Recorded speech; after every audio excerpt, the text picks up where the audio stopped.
दोस्तों आपका स्वागत है हमारे नए YouTube चैनल पर, जहां पर मैं शेयर करूंगा एक से एक बढ़कर स्ट्रेटजीज ट्रेडिंग की आपके साथ। आज मैं लाया हूं बैंक निफ्टी की ऑप्शन इंट्राडे स्ट्रेटजी, जो कि एक CNBC आवाज़ के बहुत बड़े ट्रेडर की, नामी गिरामी ट्रेडर की स्ट्रेटजी है। दोस्तों इसकी एक्यूरेसी 92% है और इसका एज मैं बाद में एक्सप्लेन करूंगा आपको। 100 पॉइंट्स का है। इसने तकरीबन 1 सितंबर से आज तक 70,000 एक लॉट पर कमा कर दिए हैं और इसका स्टॉप लॉस बहुत ही कम है। तो बिना टाइम वेस्ट किए दोस्तों जानते हैं कैसे अप्लाई करते हैं इस स्ट्रैटेजी को, एंट्री कैसे करनी है, एग्जिट कैसे करना है, स्टॉप लॉस कैसे लगाना है, सब बताऊंगा दोस्तों आपको। तो पेश है आपके आगे bank Nifty option intraday strategy.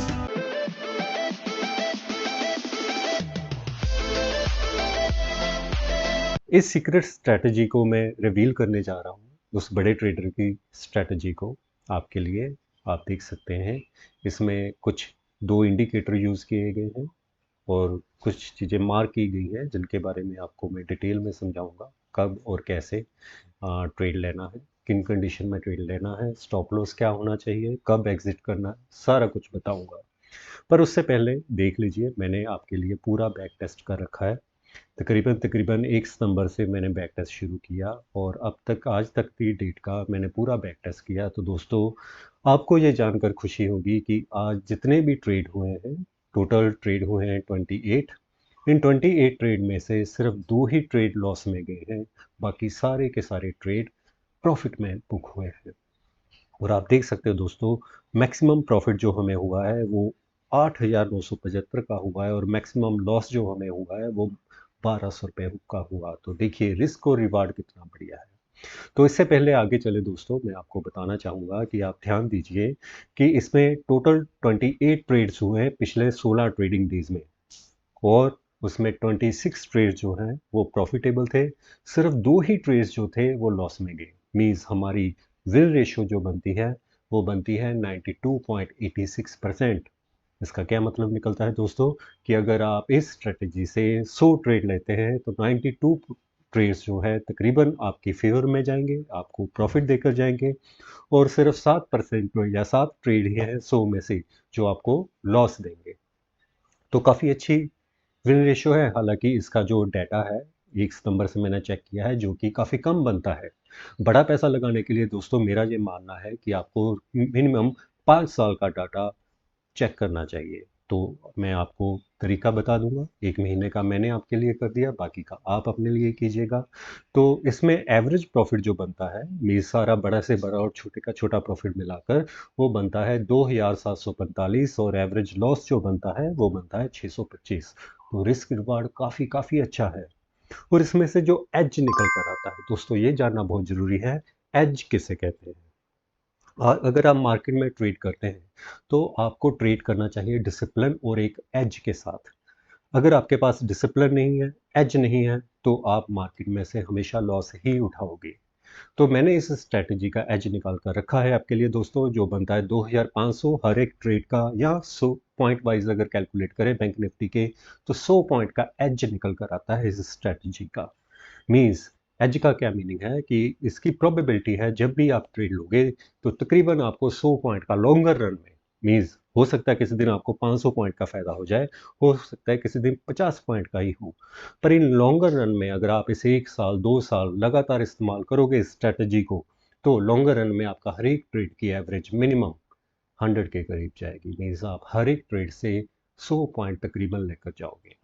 तो मैंने इसे चेक किया फ्यूचर पर पहले।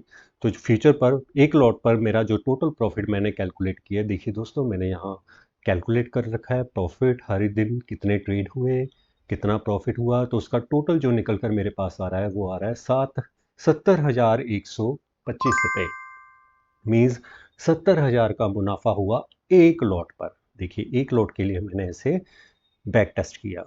तो एक लॉट पर आपको मिल रहा है 46% रिटर्न ऑन योर कैपिटल।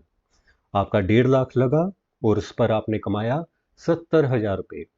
और अगर आप 2 लॉट 3 लॉट 4 लॉट 5 लॉट 6 और 10 लॉट तक जाते हो तो 10 लॉट के लिए आपको 15 लाख के करीब रखना पड़ेगा और 7 लाख से ज़्यादा आपका प्रॉफिट हो जाएगा।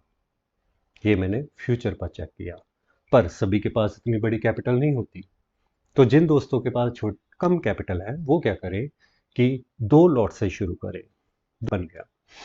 तो इस पर अगर हम रिटर्न निकालें कि अगर 40,000 पर आप कमा लेते हो तकरीबन इतना ही पैसा, जो कि फ्यूचर के 1 लॉट के बराबर होगा, ऑप्शन के 2 लॉट, तो एटीएम मनी का तो आपको बनेगा 175% की रिटर्न। मीन्स दुगना से थोड़ा सा कम आपको प्रॉफिट हो जाएगा।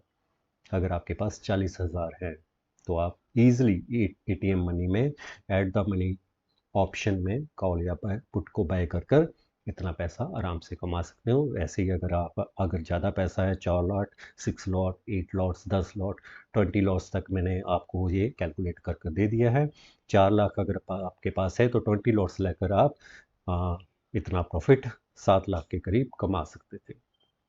तो चलिए दोस्तों, चलते हैं वापस स्ट्रैटेजी की तरफ और चेक करते हैं कि कैसे एंट्री करनी है, कैसे एग्जिट करना है, क्या क्या चाहिए हमें, सभी मैं आपको डिटेल में बताने वाला हूँ। सेटअप में हमने जाननी है 3 चीज़ें। सबसे पहले सबसे इम्पोर्टेंट रोल है स्ट्रॉन्ग कैंडल। तो स्ट्रॉन्ग कैंडल किसे कहते हैं, सबसे पहले हम ये जानने की कोशिश करेंगे। तो हम स्ट्रॉन्ग कैंडल किसे डिफाइन करेंगे, जिसकी बॉडी बहुत बड़ी हो, या तो विक हो ही नहीं, विक हो तो काफ़ी काफ़ी स्मॉल हो। जैसे कि ये हम कैंडल मान लें कि इसकी विक हो तो काफ़ी छोटी विक हो। इस तरह की कैंडल को हम स्ट्रॉन्ग कैंडल मान लेंगे। मीन्स बॉडी बड़ी और विक या तो हो नहीं, हो तो काफ़ी छोटी हो।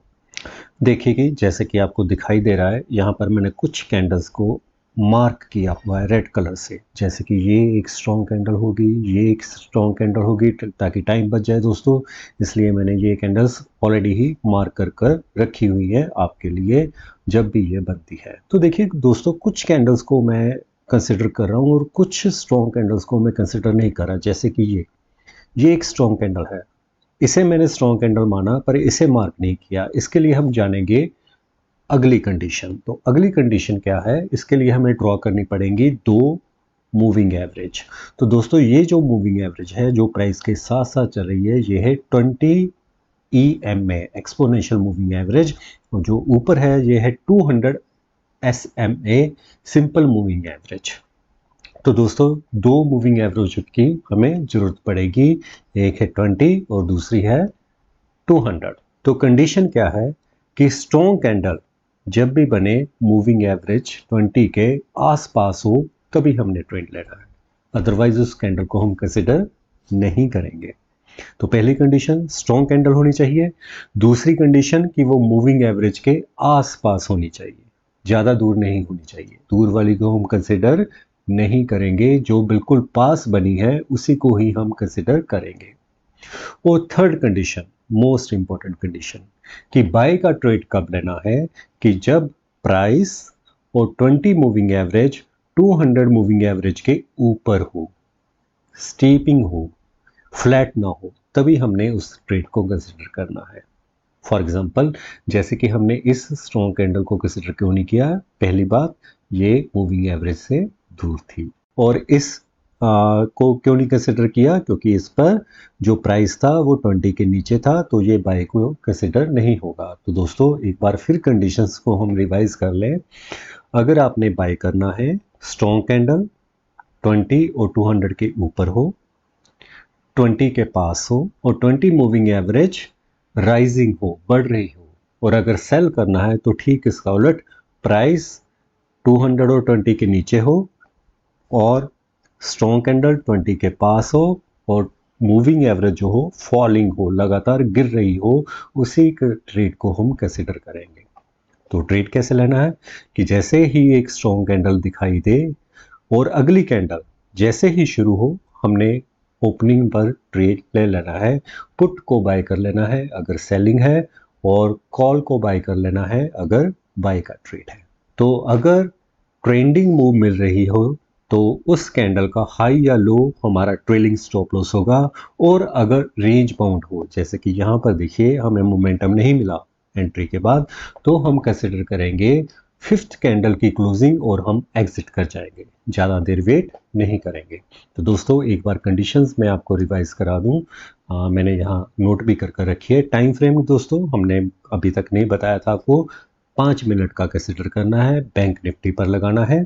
ऑप्शन चार्ट पर इसे नहीं लगाना है, आप बैंक निफ्टी के फ्यूचर चार्ट पर इसे लगाइए और उसके अकॉर्डिंगली कॉल और पुट पर ट्रेड लीजिए। दो इंडिकेटर यूज करेंगे, 20 EMA एक्सपोनेंशियल मूविंग एवरेज और दूसरा 200 SMA। रूल्स क्या है? स्ट्रॉन्ग कैंडल होनी चाहिए। बाय कब करना है? जब 20 200 के ऊपर हो और प्राइस 20 और 200 दोनों के ऊपर हो और 20 मूविंग एवरेज राइजिंग हो, ऊपर को बढ़ रही हो लगातार। यहाँ पर मैंने गलती से बाय लिख दिया। सेल कंडीशन क्या है? 20 EMA 200 के कम हो, प्राइस दोनों मूविंग एवरेज को नीचे हो स्ट्रॉन्ग कैंडल बनने के बाद, और 20 EMA फॉलिंग हो। एंट्री तो बता दी, नेक्स्ट कैंडल स्ट्रॉन्ग कैंडल के बाद जब भी ओपनिंग होगी हम बाय कर लेंगे या सेल कर लेंगे, या कॉल को बाय कर लेंगे या पुट को बाय कर लेंगे। और एग्जिट फर्स्ट होगा जब मोमेंटम होगा, तो हम लो या हाई मार्क करेंगे प्रीवियस कैंडल का, वो हमारा ट्रेलिंग स्टॉप लॉस होगा। पर अगर रेंज बाउंड है तो closing of the fifth candle will be our last of, हम ज़्यादा देर वेट नहीं करेंगे। जैसे ही हमने ट्रेड लिया और मार्केट हमारे अगेंस्ट जाने लगी, तो हम low of the strong candle consider करेंगे हमारा फाइनल स्टॉप लॉस, जो कि अभी तक मैंने जितना भी बैक टेस्ट हुआ है किसमें भी ये हिट नहीं हुआ। तो दोस्तों ये थी हमारी स्ट्रेटजी जो मैं बड़ी मुश्किल से आपके लिए ढूंढ कर लाया हूँ। आप इसे प्रैक्टिस कीजिए, प्रॉफिट कमाइए, और अगर आपको प्रॉफिट मिले, आपको खुशी मिले, तो मेरे चैनल को सब्सक्राइब कीजिए और लाइक कीजिए। Thank you so much, bye.